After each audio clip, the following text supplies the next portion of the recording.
नमस्कार मित्रांनो, आज आपण पाहणार आहोत गुरुपौर्णिमेनिमित्त अतिशय सोपे आणि सुंदर फक्त 5 ओळींचे मराठी भाषण. चला तर मग सुरू करूया.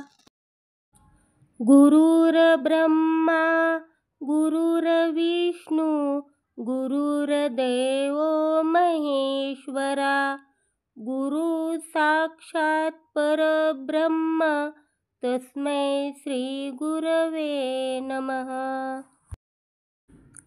सर्वांना माझा नमस्कार. माझे नाव लक्ष्मी आहे. सर्वप्रथम माझ्या सर्व गुरुजनांना गुरुपौर्णिमेच्या हार्दिक हार्दिक शुभेच्छा. आषाढ शुद्ध पौर्णिमेला गुरुपौर्णिमा साजरी केली जाते. या पौर्णिमेला व्यास पौर्णिमा असेही म्हणतात. आदिगुरु महर्षी व्यासांचा जन्म या दिवशी झाला होता.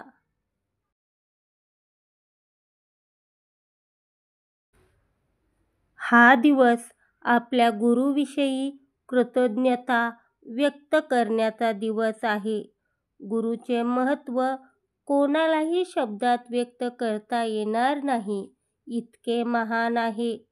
परत एकदा माझ्या सर्व गुरुजनांना गुरुपौर्णिमेच्या शुभेच्छा.